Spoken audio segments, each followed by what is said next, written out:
This is the Canon R5. It's a mirrorless camera. It's a fantastic camera. It does everything that I needed to do, never lets me down. It's a joy to use. I absolutely love this camera. But yet, I still very much so use my Canon 5D Mark IV. And in this video, I really want to touch on why I continue to use a DSLR camera, an older camera, this Canon 5D Mark IV, when I have the Canon R5. Now more than ever, new gear gets pushed so hard, and in my opinion, it takes away the creative and the technical aspect of us as photographers, because we're always just chasing this new thing. Yet this new thing is very likely to not help us be better photographers, because at the end of the day, what we have is enough. And if there's deficiencies in what we're trying to do, what we're trying to create, a business that we're trying to run, it usually is not the gear that is the culprit of that deficiency. It is something with us as a photographer. Now, I obviously say that loosely. Sometimes there are things where new gear can help fix or fill holes in your workflow, in your process, in your business as a creative. I totally get that. So I'm definitely not trying to say that gear doesn't play a factor. But at the end of the day, most of the time, new gear doesn't make us better. It might make you feel good temporarily, right? Because every time you get new gear, as soon as something else gets announced, now you want that. And the gear that you have, for whatever reason, becomes obsolete. It's crazy. So I just want to talk about why I still use the 5D Mark IV. It's an old camera. It's old technology. It's a DSLR camera. I have a newer camera. Why am I continuing to use the 5D Mark IV? And although it is set up as a video rig right now, I still also use it as a photography camera. I just did a job a couple of weeks ago where I used the 5D Mark IV. I actually use it quite a bit.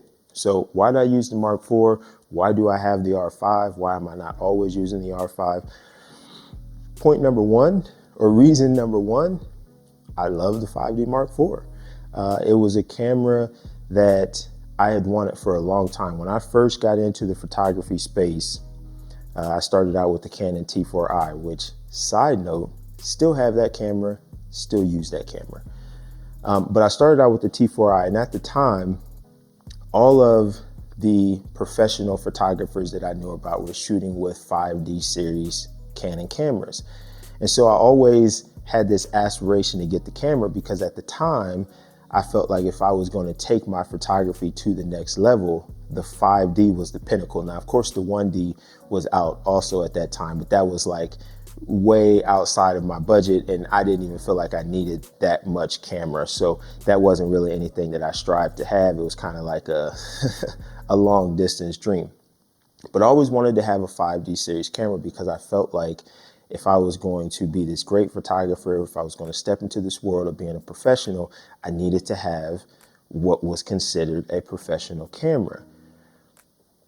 But as I went on in my career, and as I learned about photography, and as I started to develop myself as a photographer, I quickly realized that the person behind the camera, and this sounds so cliche, but the person behind the camera was infinitely more important than the camera itself. And I realized this when I bought my Canon 6D, and then I eventually bought a Canon 6D Mark II. Now, I bought that Canon 6D because at the time, everyone's like, full frame is so much better than APS-C. You need to have a full frame. So I convinced myself to buy a full frame camera. And when I bought those cameras, it didn't make my images better. It wasn't like a light switch that when I went from the T4i to the 6D to the 6D Mark II, there wasn't this noticeable difference in my photography. And that's when it really drilled home to me that I could have the best camera in my hand, but If I don't know anything about lighting, if I don't know anything about composition, if I don't know anything about bringing out emotion and expression from my subject, if I don't know anything about the technical aspects of photography, that camera doesn't matter. And so at that point, I realized that if I was going to buy another camera, there needed to be a reason for it. There needed to be some deficiency in what I was doing that this camera was going to help fill that. But all that being said, the 5D, even though I had this new way of thinking, the Canon 5D was still always a camera that I wanted to have. Sometimes you kind of have that thing where it's just like, even if you don't think it's going to make you better, it's just something that you really want. And so you strive for it. And so I don't remember what year it was, but it was a Christmas present to myself. I literally was sitting on the couch and I was just like, I'm going to treat myself. So I bought the 5D Mark IV. And interesting enough, I bought it. It came in, I opened it, and I didn't use it for like 6 months. Because at the time, I was kind of like, oh man, it's a new camera. I want to keep it new, so I don't want to use it. So I was like, I'll wait till there's a good situation where, it won't get too dirty or won't be exposed to the elements or I won't have to be too rough on it. So I didn't use it for 6 months. But it was a camera that was near and dear to my heart. So that's reason number one. I absolutely love the camera. Reason number two is that it fits the need. I can achieve what I need to achieve with the camera. I can perform how I need to perform. I can do the job that I need to do with the camera. And so simply because I have a newer camera doesn't negate the other cameras that I have. I like the way that the 5D Mark IV feels in my hand. I like the image quality. I love the video that comes out of it. It just is an enjoyable camera to use. And in photography and videography, I think that's something that people tend to not really put too much emphasis on. And I really think that it's a very important aspect that people don't consider. If a camera that you have isn't enjoyable to use, you're not going to want to use it. Now, of course, if you're using it for business, if you're a full-time photographer or videographer or whatever the case, you're using it as a tool. So whether you enjoy using it or not is somewhat moot because you're doing a job, you're getting paid, so you're going to use that tool. But outside of that, as a hobbyist, or if you're doing creative work or you're traveling, whatever, if a camera is not enjoyable to use, you're not going to want to use the camera. The 5D4 is just an enjoyable camera for me. I love using it. I love shooting with it. I love the way that it feels. I enjoy the weight of cameras. There's something about having that weight in my hands. The experience, the user experience for me is great. Reason number three is I'm the type, because I have so many cameras, I like to balance the load, right? So every time we use cameras, that's wear and tear on your camera. There's no point in letting a camera just sit and do nothing and only use one camera and then increase the wear and tear on that to the point where I'm going to have to get it serviced when I have cameras that I can have in rotation. Or I have cameras where I can say when I'm doing this kind of job or this type of shoot, I'm going to use this camera. When I'm doing this type of job, I'm going to use this camera. Prime example, when I do sports stuff, I tend to use my Canon 7D Mark II. It was the worst purchase that I've made, but I kept the camera because it was great at the time. And this was before I had the R5. It was a great camera to be able to do sports. So even to this day, when I'm doing sports stuff, I use the 7D Mark II. Now, of course, the R5 could do the job just as well. But because I have the camera, I use the 7D Mark II for my sports stuff. And the last reason is I like to push myself and challenge myself on a creative level to be able to get the job done regardless of the tool that I'm using. Now, one thing that I could definitely say is that when I first got into the mirrorless world, the reason why I shifted, or the reason why I jumped into that ecosystem was because of the eye autofocus. For the longest time, I thought that it was a gimmick, because Sony had it and all the Sony people were raving about it. And I'm just like, this is so gimmicky. There's nothing wrong with the autofocus that we have in our DSLRs. I'm able to get focus easily, focus and recomposing is not a problem. So I always thought that it was a gimmick. And I'll never forget, I was the same guy that I was supposed to start this sports photography with. He bought an EOS R. And I remember I was at his house and I was playing around with the camera. And I was using my Sigma. I was using a Sigma lens. Now, if you know anything about Sigma art glass, at least from my experience and from everything that I had ever heard and read, Sigma glass, optically beautiful. The colors, the contrast, all of that beautiful. Autofocus left a lot to be desired. It did not perform anywhere close to the level of native glass, especially on, my Canon bodies.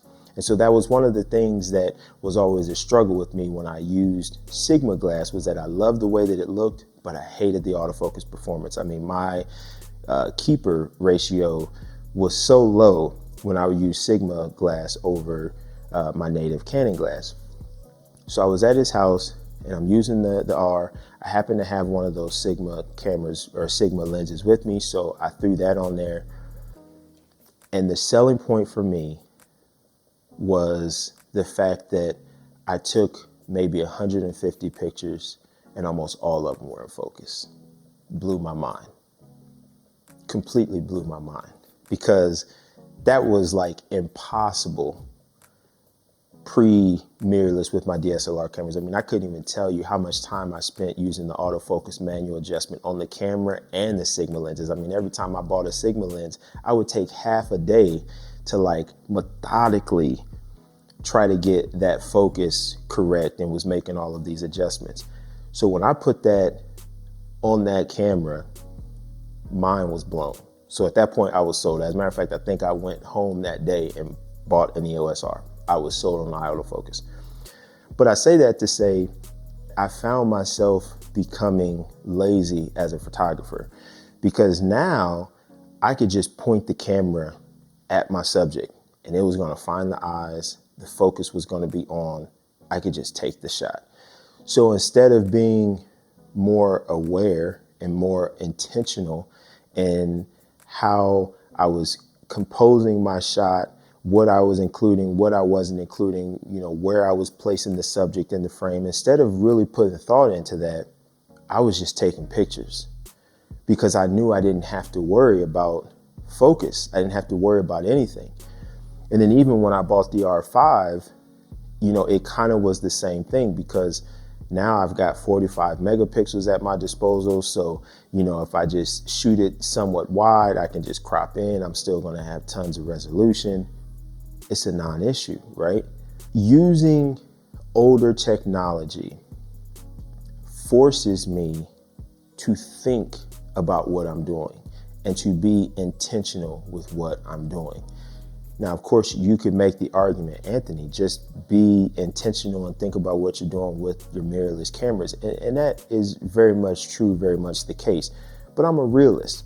And the reality is that it just doesn't happen that way. No matter how much I want it to be that way, you kind of fall into old habits and it just doesn't happen that way. And of course, I could work hard to change that. But look, it is what it is. I am who I am, and I accept that. And so by using my DSLR cameras that doesn't have this fancy eye autofocus and all of these things, it forces me to slow down and think about what I'm doing. And then the benefit of that is that in those moments, in those times, during those times, when I'm using my mirrorless cameras, I'm so used to slowing down and being more methodical that I do the same thing with my mirrorless cameras, even though I technically don't have to. So it really keeps a nice balance for me on thinking about what I'm doing. Because at the end of the day, as a photographer, true photographers, you're not just taking pictures. We make that argument all the time because a lot of people will be like, why do you charge so much? You're just taking pictures. And we combat that every single time. So if I find myself in a position where that is exactly what I'm doing, I'm just taking pictures, that's problematic for me. And as a photographer, as a videographer, that's not the space that I want to be in. Now, with all that said, there are still challenges with using older technology, right? The autofocus isn't as good. Even if I'm doing video with it and I have it in, face tracking, it isn't nearly as good. So it is a little bit tougher to be able to do video with it. Speaking of video, the 4K files are ginormous. There's a huge 4K crop. It's a 1.74 times crop. I don't have a crop in 4K on the R5, right? If you think about a lot of the stuff that you did in school as a kid, think about all of the math equations, all of the problems and all of those things. The fundamental reason why those things exist is to get you to think critically. And so by using my 5D Mark IV or my 7D Mark II or even my Canon T4i, it forces me to figure out how to still achieve what I need to achieve with the shortcomings of the camera. And it's interesting because we consider them shortcomings now because we have better technology. But back during the time when that was all we had, we didn't look at it as a shortcoming and we were still able to do what we needed to do, right? It makes me think of dual card slots.